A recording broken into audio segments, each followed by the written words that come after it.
तो रब कैसे आता है? इसके लिए आपको सबसे पहले रब को समझना पड़ेगा। रब कैसे आता है हम वो बाद में और पहलू से बात करेंगे, लेकिन सबसे पहले हम आपके सामने एक और पहलू से ये हकायक जो है सामने रखते हैं कि रब कैसे आता है। मिसाल के तौर पर अब माजी में जाएं, क्या यह मसीह मौद का वादा सिर्फ मुसलमानों से किया गया, इस उम्मत से, इस कौम से किया गया, या फिर यह तो सिलसिला शुरू से चलता आ रहा है? क्या मसीह मौद यानी रसूल पहली दफा आना था या आना है? नहीं, बल्कि यह सिलसिला शुरू से चलता आ रहा है। मुहम्मद क्या था? मुहम्मद मसीह मौद था। ईसा इब्ने मरियम क्या था? ईसा इब्ने मरियम जो मसीह मौद था। मूसा क्या था? मसीह मौद। इस तरह और पीछे चले जाएं, जो जो रसूल आए वो क्या थे? वो मसीह मौद ही तो थे, और क्या थे? तो मुझे जरा ये बताएं कि मुहम्मद जो कि मसीह मौद था, मसीह मौद मतलब क्या? क्या उन लोगों से जब मुहम्मद आया, मुहम्मद के आने से पहले जो लोग मौजूद थे, क्या उनसे वादा नहीं किया गया था कि मैं तुम्हें मसीह भेजूंगा, रसूल भेजूंगा?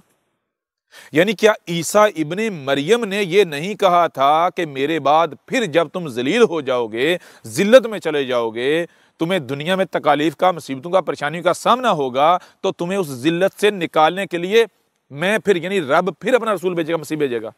ईसा इब्ने मरियम ने नहीं कहा था, वादा किया गया था ना। तो कौन आया था? मुहम्मद। तो जब मुहम्मद आया था तो क्या जिस खित्ते में, जिस कौम में आया था, वो कौम वैसी की वैसी रही जैसी मुहम्मद के आने से पहले थी?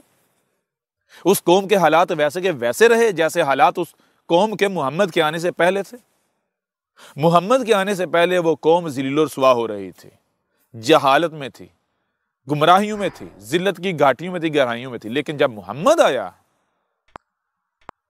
तो नतीजा क्या निकला? मुहम्मद के आने के बाद मुहम्मद की जिंदगी में मुहम्मद ने उस कौम को जिल्लत से निकालकर दुनिया का वारिस बना दिया। जब मुहम्मद की वफात हुई, दुनिया से गया, तो उस वक्त एक वसी रियासत कायम करके चला गया, ऐसी रियासत जिसने बाद में पूरी दुनिया को टक्कर दी, चैलेंज दिए, कोई उसका मुकाबला नहीं कर सकता था। इस तरह ईसा इब्ने मरियम को देखें। ईसा इब्ने मरियम के बारे में जो हकायक हैं वो तो पोशीदा हैं, लोगों को नहीं पता। लोगों का कहना यह है कि वो तो, कोई कहते हैं मर गया, कोई कहते हैं आसमानों पर चला गया। कैसे चला गया? आया था, उसने दावत दी थी, जब दावत दी तो भाई वो, कोई कहते हैं कत्ल हो गया, फिर कोई कहते हैं जी वो आसमानों पर जिंदा चला गया। यानी रब ने भेजा, किस लिए भेजा? उस कौम को मुसीबत से, जिल्लत से निकालने के लिए, इज्जत देने के लिए, मानने वालों को इज्जत देने के लिए, और वो उनको इज्जत दिलाए बगैर वापस चला जाता है। क्या रब का ये कानून है? ऐसा हो सकता है? अगर ऐसा हो तो वो तो रसूल साबित नहीं होता, वो तो सच्चा साबित नहीं होता। अब लोगों को हकायक का नहीं पता। अगर हकायक का पता हो तो फिर इनको पता चले कि ईसा इब्ने मरियम ना सिर्फ एक लंबी मुद्दत तक जिंदा रहा, बल्कि उसकी मौजूदगी में उसने एक बहुत वसी रियासत, स्टेट कायम की। वही रियासत फली फूली, फैली, बड़ी हुई, और जिसको आज अब दुनिया ईसाईयत के नाम से जानते हैं। इतनी वसी रियासत कि आप सोच भी नहीं सकते। इस तरह जब मूसा आया, मूसा ने क्या किया? अब सवाल यह पैदा होता है कि जब मसीह मौत के बारे में कवानीन आपके ऊपर वाजे हो गए कि जब आता है तो उसके बाद क्या होता है, तो क्या वही हुआ जो मिर्जे के आने के बाद हुआ? क्या वो हुआ जो मुहम्मद के आने से हुआ? क्या वो मिर्जे के आने से वो हुआ? अगर तो वो हुआ मिर्जा मसीह मौद, अगर वो नहीं हुआ तो मिर्जा मसीह मौद कैसे साबित होता है? भाई मसीह मौद, जरा गौर करें। मसीह का मतलब क्या है?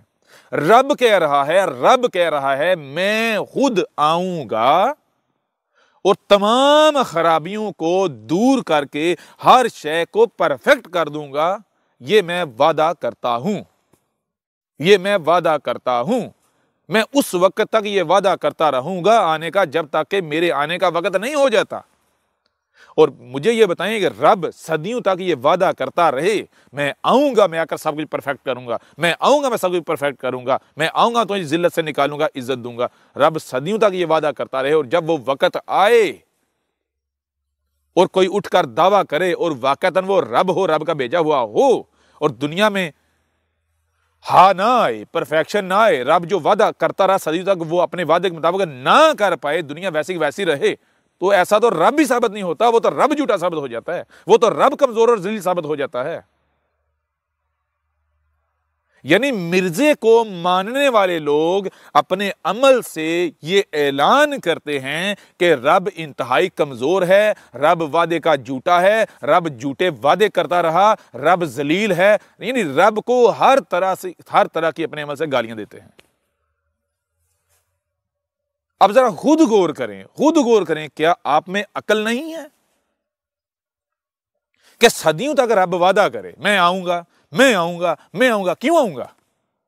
तुम्हें मुसीबतों से, तकलीफ से, परेशानियों से निकालेंगे, ना सिर्फ निकालने के लिए बल्कि तुम्हें जमीन का वारिस, जमीन का मालिक बनाने के लिए मैं आऊंगा, मैं जमीन की इस्लाह करने के लिए आऊंगा। और जब वो आता है तो जो वादा करता रहा उसके मुताबिक कुछ भी ना कर पाए, वो रब साबित होता है। इसके बावजूद अगर आप जिद करते वो रब ही था, यानी वो सच्चा ही था, तो इसका मतलब है जो रब है वो तो बड़ा कमजोर है। ये दुनिया वाले उससे ताकतवर हैं, ये हुकूमतें उससे ताकतवर हैं, ये फिरके, ये ग्रोह, ये लोग ताकतवर हैं रब से। आप अपने अमल से क्या ऐलान कर रहे हैं? क्या आप यही नहीं कह रहे? इस बुनियाद पर भी आपके ऊपर यह बात रोजे रोशन की तरह आया हो जाती है, वाजे हो जाती है कि मिर्जा गुलाम कादियानी मसीह मऊद नहीं बल्कि कज़्ज़ाब था। कौन सा कज़्ज़ाब?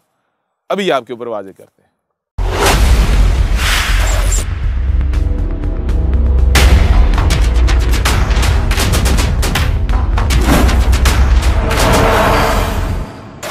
मिर्जा गुलाम कादियानी कौन था? दहला देने वाले हकाइक जानिए अहमद ईसा की जुबानी।